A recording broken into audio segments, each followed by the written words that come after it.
नमस्कार, आप देख रहे हैं जेके 24/7 न्यूज। मैं हूं आपके साथ राजेश कुमार। वक्त हमारे खास कार्यक्रम ग्लोबल ब्रेकिंग का, जहां पर हम आपके लिए दुनिया भर से तमाम बड़ी खबरें लेकर आते हैं। एक्सपर्ट हमारे साथ जुड़ते हैं, उनसे खबर के हर एंगल को समझने समझाने की कोशिश करते हैं। तो कार्यक्रम की शुरुआत बड़ी खबर के साथ।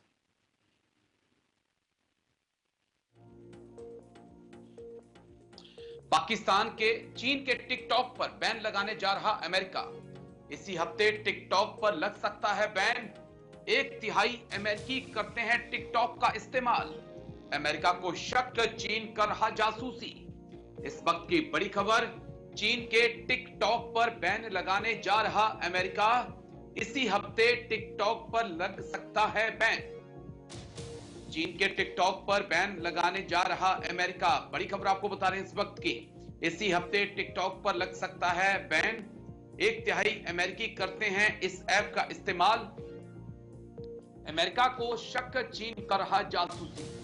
बड़ी खबर आपको बता दें इस वक्त की। चीन के टिकटॉक पर बैन लगाने जा रहा अमेरिका। इसी हफ्ते टिकटॉक पर लग सकता है बैन। अमेरिका में बैन होगा टिकटॉक। टिकटॉक पर अमेरिकी कोर्ट का फैसला। नए यूजर्स नहीं कर पाएंगे डाउनलोड, मौजूदा यूजर्स कर सकते हैं इस्तेमाल।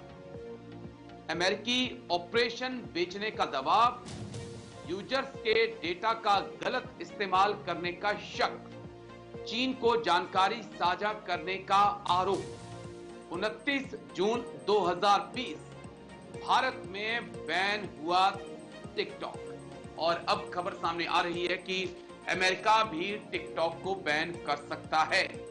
और ये चीन के लिए एक बड़ा झटका होगा, क्योंकि अमेरिका में काफी पॉपुलर टिकटॉक, 1/3 से ज्यादा जनता जो है टिकटॉक का इस्तेमाल अमेरिका में करती है। लेकिन चीन टिकटॉक के जरिए अमेरिका सहित दुनिया के कई देशों की खुफिया जानकारियां इकट्ठा करता आया है। इस प्रकार का शक अब होने लगा है अमेरिका को, और अब अमेरिका भी एक बड़ा फैसला ले सकता है।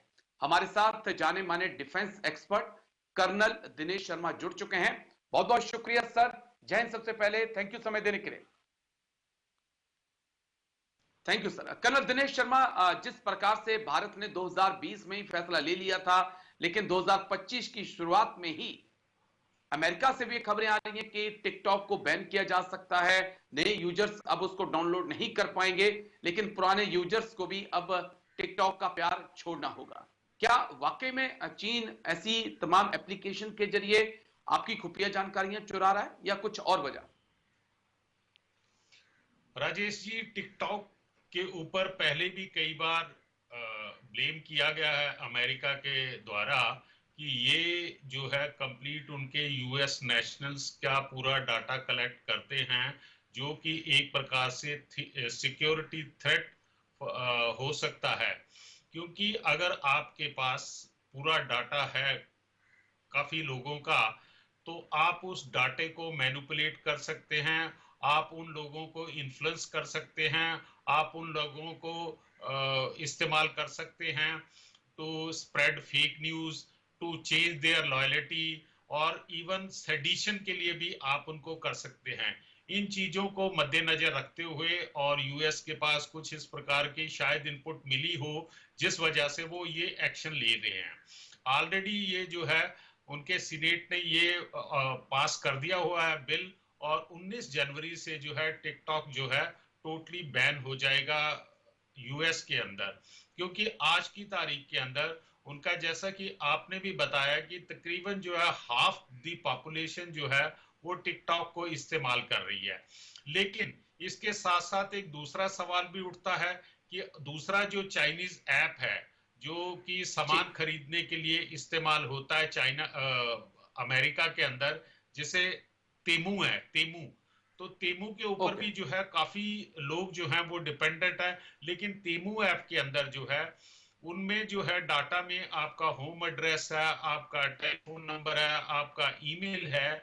तो मेरे नजरिए से तो टिकटॉक की बजाय जो है ज्यादा डाटा जो है ये टेमू ऐप के ऊपर अवेलेबल है बनस्पत इसके कि टिकटॉक के ऊपर हो।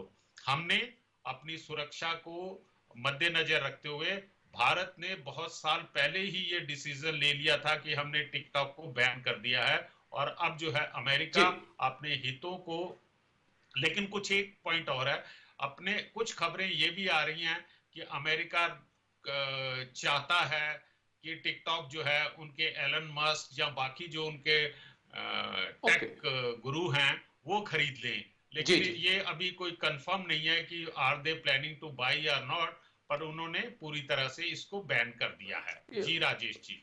चलिए ठीक है सर, मैं लौटता हूं सर आपके पास। एक और बड़ी खबर आ रही है इस वक्त की, उसके बाद सर मैं आपके पास लौटूंगा। बड़ी खबर आपको बता दें इस वक्त की, पाकिस्तान से जुड़ी हुई बड़ी खबर है। माफ करिए, इजराइल हमास के बीच होगा सीज फायर। इजराइल से बड़ी खबर है। 19 जनवरी से सीज फायर जो है शुरू होगा। बाइडन और ट्रंप में क्रेडिट लेने की होड़ लगी हुई है। इजराइल में सीज फायर का जमकर विरोध भी हो रहा है। इस वक्त की बड़ी खबर, इजराइल हमास के बीच होगा सीज फायर। 19 जनवरी से सीज फायर शुरू होगा। बाइडन और ट्रंप में क्रेडिट लेने की होड़ लगी। इजराइल में सीज फायर का जमकर विरोध। इजराइल हमास के बीच होगा सीज फायर। 19 जनवरी से सीज फायर शुरू होगा। बाइडन और ट्रंप में क्रेडिट लेने की होड़, लेकिन जल्दी से ग्राफिक्स और उसके बाद कर्नल दिनेश शर्मा सर के पास हम चलेंगे। इजराइल हमास में सीज फायर। इजराइल में सड़कों पर उतरे लोग, सीज फायर का किया विरोध। हमास के आगे सरेंडर किया, यह आरोप लगा नेतन्याहू पर। सीज फायर के समर्थन में भी लोग सड़कों पर उतरे।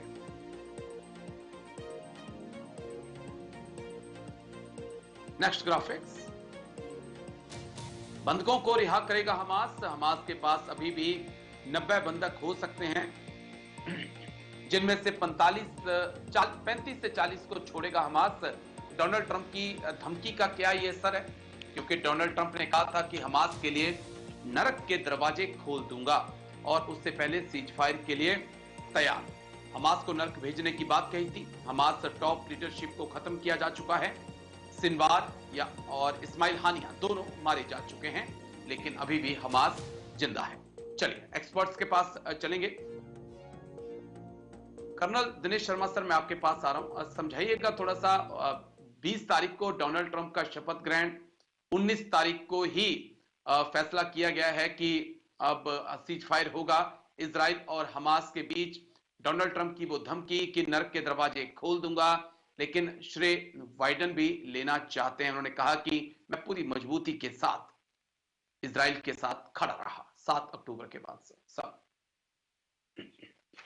राजेश जी, ये एक बहुत अच्छी खबर है कि इजराइल और हमास के बीच में एक सीज फायर हो रहा है। इसके अंदर से कई देशों के एफर्ट से, अमेरिका का है, इजिप्ट का है, और कतर ने भी जो है उस कंट्री ने भी काफी वाइटल रोल प्ले किया हुआ है।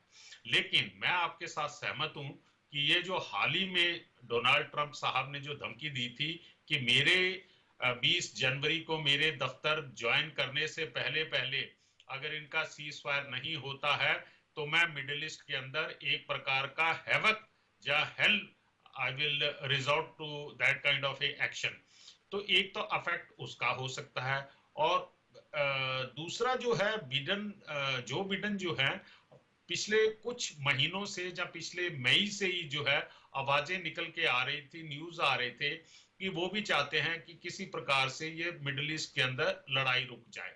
तो अभी एट दिस स्टेज जो है पब्लिक व्यू के अंदर तो लगता है कि ये प्रेसिडेंट इलेक्ट डोनाल्ड ट्रंप की धमकी का असर है कि दोनों पार्टीज जो हैं तैयार हो गई हैं। लेकिन राजेश जी, अब देखने वाली बात ये है, जो खबरें आ रही हैं कि ये जो सीज फायर जो है ये 3 चरणों में होगा। पहले चरण के अंदर जो है हमास जो है उनके वो बंधकों को वापस करेंगे, और इजराइल जो है वो उनके 1000 पैलेस्टीन्स को करेंगे।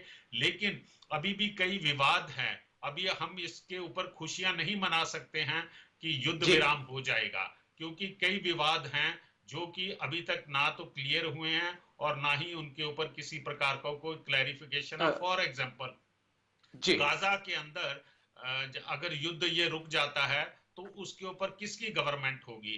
क्या पीएलओ की गवर्नमेंट होगी या कैसे किस प्रकार से गवर्नमेंट होगी। हमास को अगर राजनीति से दूर रखना है तो ये भी पॉइंट जो है बहुत क्लियर होने चाहिए इनके एग्रीमेंट के लिए। और क्या ये मानना अभी जायज होगा कि जो 78 या 80 साल से इन लोगों की आपस के अंदर दुश्मनी है, इनके अपने डिफरेंसेस है, क्या वो एक सीज फायर से या 6 हफ्ते में या 42 दिन के बाद 42 दिन के अंदर ये सॉल्व हो जाएंगे? तो अभी इस समय लगता नहीं है, आने वाले दिनों में पता चलेगा कि किस प्रकार से कि क्या मिडिल ईस्ट होता के है। अंदर बड़ा शांति सवाल बहाल इस हो। बात का भी है सर, बड़ा सवाल ये भी है कि क्या आईडीएफ गाजा को खाली करेगी, क्या हमास को उभरने का मौका दिया जा सकता है। लेकिन इसी बीच बड़ी खबर, पाकिस्तान बांग्लादेश के बीच होगी डिफेंस डील। पाकिस्तान से JF-17 खरीदेगा बांग्लादेश। पीएफ चीफ से मिले Bangladeshi top generals. General Munir से भी SM कमरूल ने मुलाकात की। बड़ी खबर आपको बता दें इस वक्त की, पाकिस्तान बांग्लादेश के बीच होगी डिफेंस डील। पाकिस्तान से JF-17 खरीदेगा बांग्लादेश। पीएफ चीफ से मिले Bangladeshi top general. General Munir से भी मिले SM कमरूल, लेफ्टिनेंट जनरल हैं बांग्लादेशी आर्मी के। बांग्लादेश पाक से खरीदेगा JF-17। पाकिस्तान के दौरे पर Bangladeshi general. General Munir PAF Pakistan air force के चीफ से उन्होंने मुलाकात की है। JF-17 खरीदना चाहता है बांग्लादेश। चीन पाकिस्तान ने मिलकर JF-17 का निर्माण किया है। पाकिस्तान के दौरे पर बांग्लादेशी जनरल।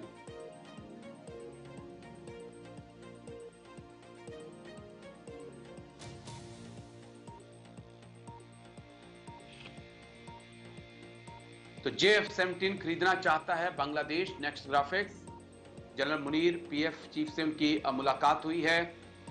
इस मुद्दे को समझने की हम कोशिश करेंगे। सीधा अपने एक्सपर्ट्स के पास हम चलेंगे। कर्नल दिनेश शर्मा सर लगातार हमारे साथ बने हुए हैं।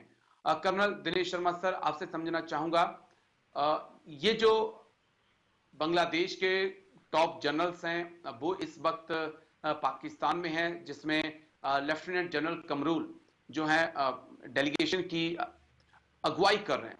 जनरल मुनीर के साथ मुलाकात, PAF यानी कि पाकिस्तान एयरफोर्स चीफ के साथ मुलाकात, JF-17 को लेकर बातचीत। क्या ये इशारा है सर, हो क्या रहा है पाकिस्तान और बांग्लादेश के बीच? पाकिस्तान और बांग्लादेश के बीच के अंदर जो है ये आपस के अंदर जो है दोस्तियों को जो है बढ़ाने की कोशिश कर रहे हैं। बांग्लादेश की इस समय अपनी कुछ वल्नरेबिलिटीज हैं। जिस प्रकार का वहां पे केयर टेकर गवर्नमेंट है, केयर टेकर गवर्नमेंट इस पोजीशन में आज नहीं है कि वो किसी प्रकार से कोई अपना इंडिपेंडेंट डिसीजन ले ले। उसके पीछे जो हैं वो बाकी लोग हैं जो एंटी डेमोक्रेटिक, एंटी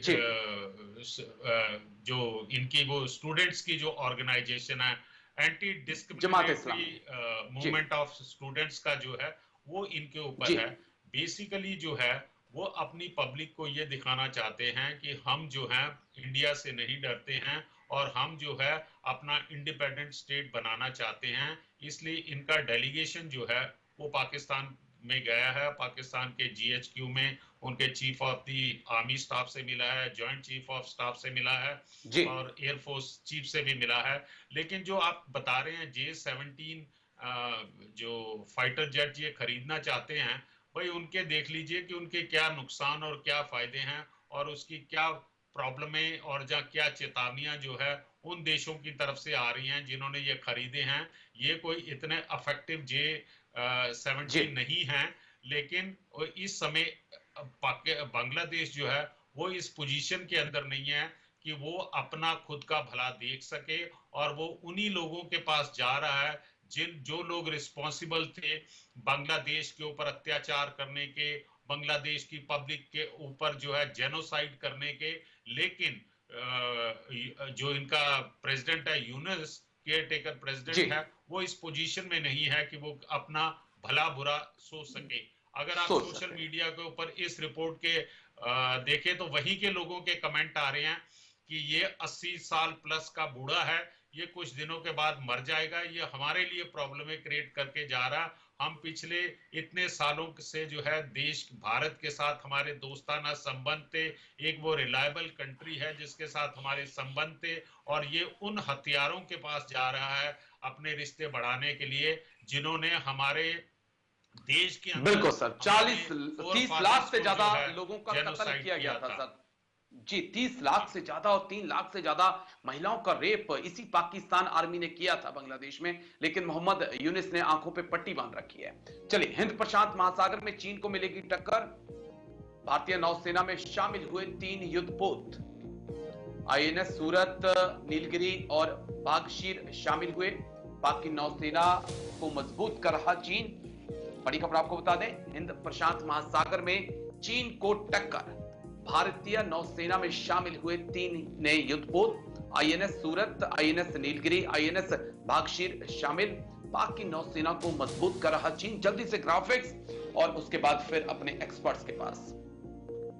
नौसेना को मिले 3 नए युद्धपोत आईएनएस सूरत, आईएनएस नीलगिरी, आईएनएस बागशीर। हिंद प्रशांत महासागर पर चीनी नजर। पाक नेवी को मजबूत करने में लगा है चीन। Next graphics. भारत के पास 3 युद्धपोत मौजूद हैं, 2 युद्धपोत मौजूद हैं, तीसरे का काम लगातार जारी है।